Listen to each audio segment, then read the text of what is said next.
The sound didn't travel through the air. It shuddered through the soles of my boots, a deep seismic groan that left a metallic taste at the back of my throat. Then the river stood up. Millions of tons of jagged blue-white ice defied gravity, rearing into a 30-foot wall that swallowed the horizon, completely eclipsing the steel Orland Bridge, the structure Michael Cutler had sworn was untouchable. I watched from the ridge, 300 yards above the floodplain, as the kinetic energy of the river finally broke the laws of friction. The Orland Bridge was a massive truss-style structure of reinforced steel and concrete, built to endure a century of industrial traffic. It was not built for an ice wave. Nothing is. Through my binoculars, I saw the front edge. It wasn't liquid. It was grinding. A churning mass of compressed ice slabs, some as large as city buses, collided with the central concrete pier. Water pressure forced the ice upward, climbing the stanchions as if alive. Fault lines fractured the crystalline ice, exploding into blinding white powder where the compression peaked. Then the sound hit. A deafening shriek of tearing metal and crushing rock. The ice wave didn't push the bridge. It climbed it, packing the open steel trusses with millions of pounds of solid ice. Rivets popped one by one, firing into the mist like rifle shots. Steel groaned, a high-pitched metallic scream that cut through the thunderous roar of the river. On the far bank, Michael Cutler stood near his idling command SUV. I didn't need to see his face to know what he was doing. He was watching his only exit, the very bridge he had refused to clear. The central span finally gave. Steel buckled inward, twisting like a discarded can, and the entire middle section plunged into the churning river. Water exploded in freezing spray, and the ice wave rolled on, severing the work site from the mainland. I lowered my binoculars. Cold cut through the air, but my hands remained steady. I hadn't triggered the explosives. I hadn't ignored evacuation protocols. I wasn't trapped. 3 days earlier, the river had been a sleeping giant. I had held the leash. My name is Henry Adams, and I run a specialized outfit handling hydrologic crises. We dismantle ice jams before they destroy infrastructure. It's slow, surgical work. The jam at Orland Bend was a monster. An unusually warm spell, followed by a flash freeze, created a mile-long bottleneck of anchor ice and frazzle slush, threatening to flood the valley. I spoke into the radio, clipped to my chest rig, my voice measured. Beneath my spiked boots, the ice groaned under immense hydrostatic pressure. Tiny spiderweb fractures expanded and contracted with the rhythm of the trapped water. On the bank, a massive lattice boom crane purred. Micah Campbell, 60 years old, with skin like weathered leather and an almost supernatural understanding of heavy machinery, guided the steel claw into a bus-sized slab of ice. This was the work, a lethal game of Jenga with frozen water. Keystone pieces had to be lifted carefully, pressure relieved incrementally, letting the river flush the debris naturally. My chest rig was heavy with specialized equipment, ground-penetrating radar, acoustic tension sensors, and the river-certified operational logbook rare, federally mandated, legally permitting my crew and machinery to operate on active ice sheets. I watched the crane lift the slab. Dark, frigid water surged through the newly opened hole, boiling with released pressure. We were making progress, slow, methodical, and safe. 10 more days of surgical removal would clear the bend for the shipping season. We were on schedule. We were doing it right. Then corporate impatience arrived in a pristine white Ford Raptor. Michael Cutler stepped out, stiff in brand new Carhartt gear, tablet in hand, eyes scanning the jagged ice with disdain. He saw only an obstacle. Steady progress isn't cutting it, he said. Shipping season opens in 5 days. 10 days is unacceptable. 3 days is the requirement. I stared. 3 days was mathematically impossible. Hydrostatic pressure beneath the ice meant surgical lifts were necessary. Cutler interrupted with a smug smile. Dynamic clearance. Drill, set ammonium nitrate charges, fracture the bottleneck simultaneously. Fast and under budget. A spike of dread hit my stomach. He was talking about dropping heavy explosives onto a pressurized ice sheet holding back a reservoir. You can't blast an anchor jam of this density, I said calmly. Fracturing the surface without sequentially relieving underwater pressure triggers an ice wave, he sneered. I know how explosives work, Adams. Ice is just brittle rock. I countered. Ice floats, rock doesn't. Hydrodynamics, not ballistics. One perimeter charge here, and he'd create a massive ice wave. The standoff ended in a corporate power play. Cutler planned to detonate the mile-long shelf simultaneously. No evacuation, no relief channel. His bridge would become a VIP viewing platform. The river's warnings ignored, the physics set to unleash absolute destruction. I traced the red X marks on Cutler's CAD schematic. This wasn't just fracturing the center of the jam, it was carpet bombing a mile of ice. The ammonium nitrate volumes were staggering, enough to level a city block. Worse, the sequencing was instantaneous. In a confined river valley, an ice jam acts like a cork in a champagne bottle. Shatter it all at once, and pent-up kinetic energy has nowhere to go but up. The broken ice would surge violently downstream, directly toward the valley's narrow throat, straight toward the Orland Bridge. I searched for evacuation protocols. None. Cutler planned to park command vehicles on the bridge, hold civilian traffic, and watch the spectacle unfold. He genuinely believed the ice would break politely into cubes. A heavy fist banged on the trailer door. Micah entered, beard frosted white.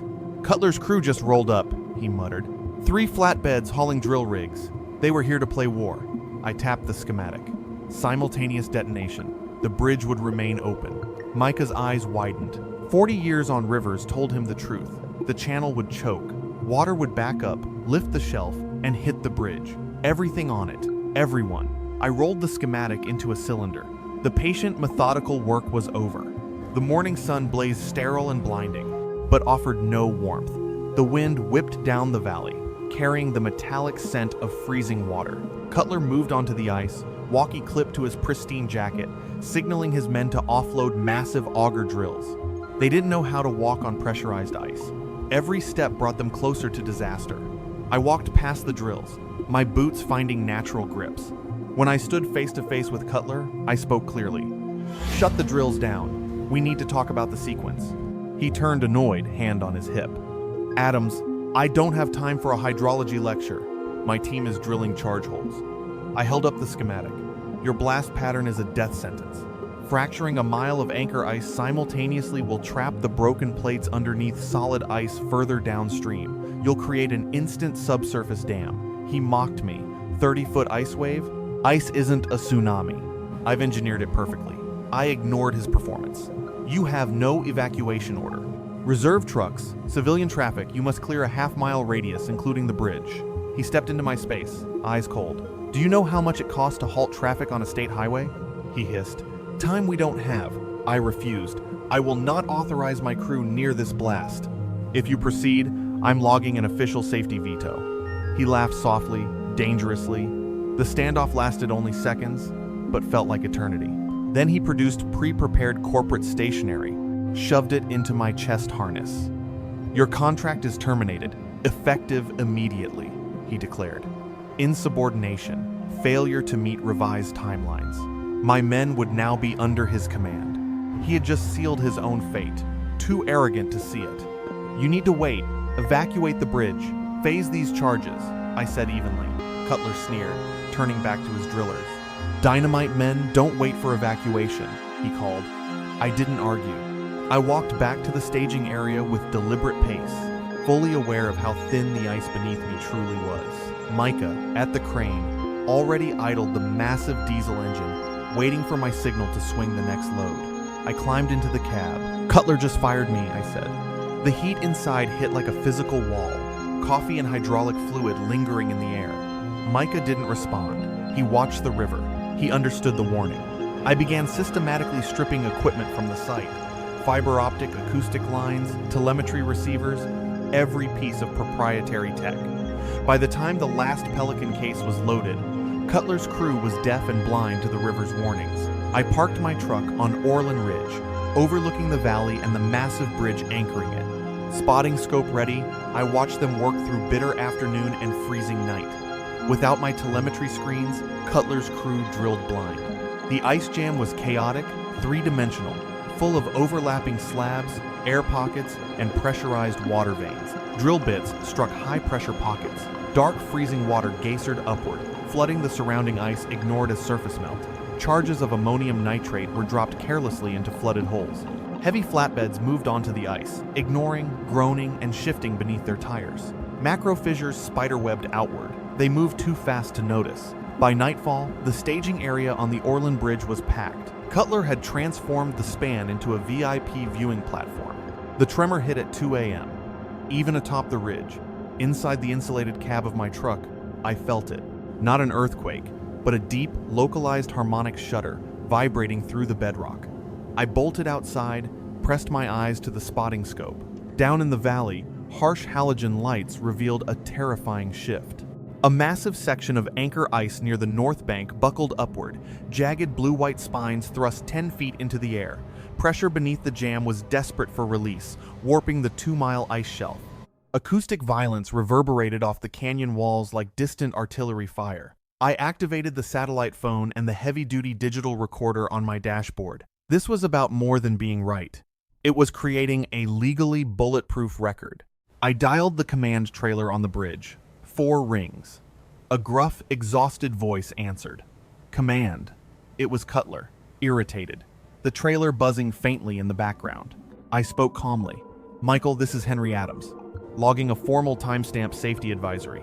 Adams? Cutler snapped. You're off this site. How did you get this frequency?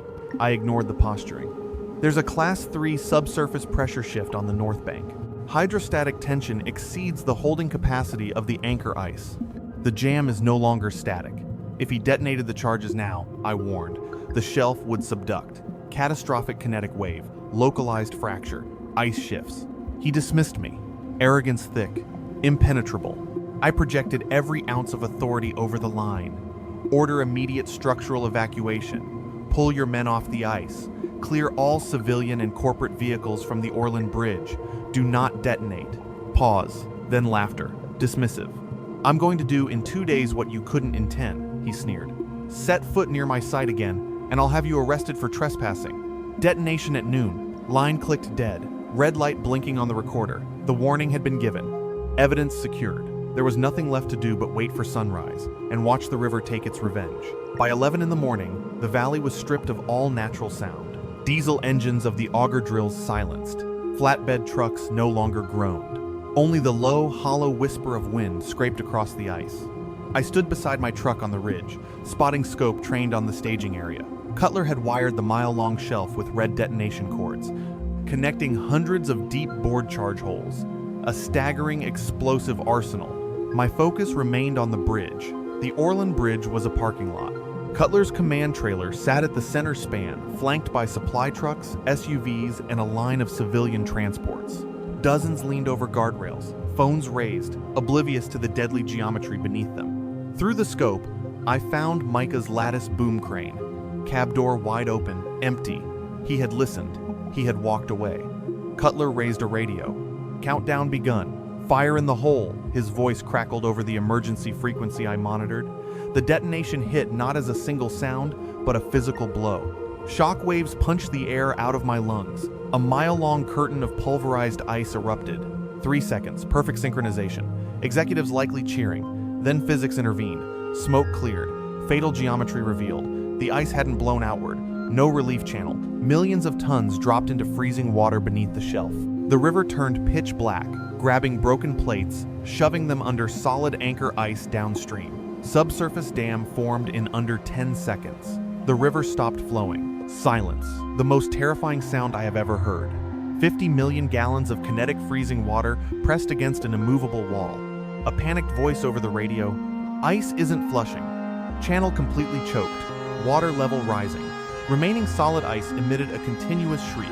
Hydrostatic pressure lifted the sheet. The river held its breath.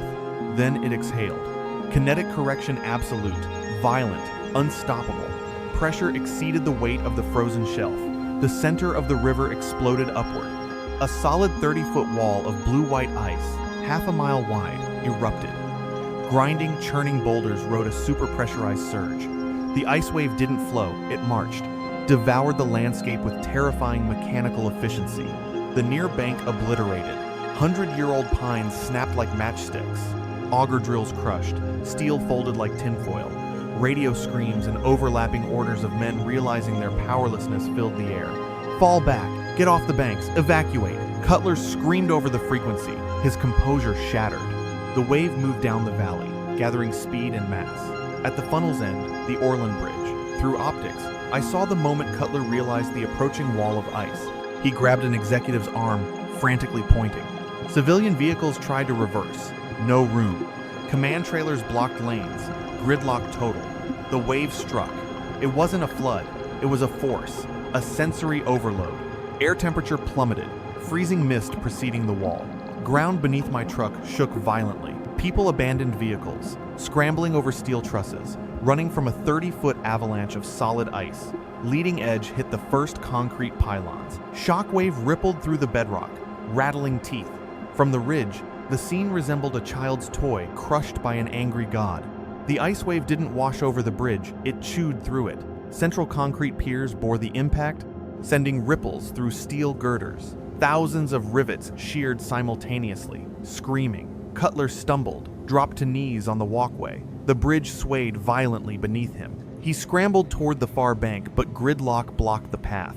Packed ice shoved boulders upward, climbing stanchions. Ice packed open trusses, acting like a solid sail against a 50-million-gallon force. Central span buckled. Steel tore like thick paper. Command trailer lifted, flipped, dragged into the churning water. Reserve explosive trucks followed. Cutler reached the eastern abutment as the middle section collapsed entirely into the river. Millions of dollars in infrastructure, machinery, and his corporate timeline vanished beneath pulverized ice. The wave rolled on, leaving a jagged, severed wound where the bridge had been, isolating the staging peninsula. Silence returned on the ridge, broken only by the distant roar of the freed river. I let out a breath I hadn't realized I'd been holding for 3 days. Truck in gear. The river had spoken. Now it was my turn. Flashing red and blue lights of emergency responders painted long, chaotic shadows across the snow. By the time I navigated back roads to the Eastern Bank checkpoint, the area swarmed with state police, fire rescue, and hazardous materials teams. Devastation absolute. The river widened its banks by 50 yards on either side, scouring down to bedrock. Bridge gone. Twisted steel ribs jutting from concrete footings. Miraculously, no fatalities. Injuries from hypothermia, shock, and broken bones from scrambling over structural steel. I found Cutler on a paramedic's SUV bumper, wrapped in a silver thermal blanket, Carhartt jacket soaked and torn, shaking, staring at the rushing water where his command center had been. 2 investigators from the Federal Department of Transportation hovered, clipboards in hand. Telemetry failed. Cutler stammered, desperate, pivoting to build a defense. I stepped forward. "Who are you?" asked the taller investigator. "Henry Adams, Chief Hydrologic Engineer," I replied. I had been the river-certified site director until yesterday. Cutler ordered my arrest. I kept my eyes on the investigators, logbooks in my truck, fully illuminating the sequence of events. 2 weeks later, a sterile conference room convened federal regulators, insurance adjusters, and furious shipping executives. Cutler sat across from me, 10 years older, lawyer by his side, attempting to portray me as a rogue contractor acting maliciously. "Mr. Adams," the lawyer pressed, "you removed acoustic tension sensors 24 hours before the blast, leaving my client blind to safe operations?" I confirmed evenly. Yes, I had removed equipment, aware of the danger. I presented my river certification log, highlighting page 42, detailing operational requirements mandated by insurance. Proprietary equipment can only be deployed on a Class 4 hazardous site under a river-certified engineer. Without me in command, the equipment is uninsured. Leaving it would have made me personally and criminally liable. Cutler interrupted, claiming I abandoned my post. I slid the termination notice he had given me 35 hours before the blast across the table. He fired me for refusing to authorize a simultaneous detonation without structural evacuation of the bridge. I played the digital recorder. My voice calm, precise. Warning of subsurface pressure shifts. Warning of kinetic wave. Pleading for evacuation. Cutler's voice dripping with disdain. "I'm going to do in 2 days what you couldn't do in 10. Trespassing will see you arrested. Detonation at noon." The room went dead silent. "Dynamite men don't wait for evacuation," I quoted softly, "but the river does." Cutler faced 3 counts of criminal negligence, reckless endangerment, and destruction of federal infrastructure. Shipping conglomerate insurance refused payout. Hundreds of millions in fines and rebuilding costs awaited the company. My river certification remained pristine. I still work ice jams, still listen to the water. Micah Campbell, the crane operator who walked away, now works alongside me. comfortably padding his pension.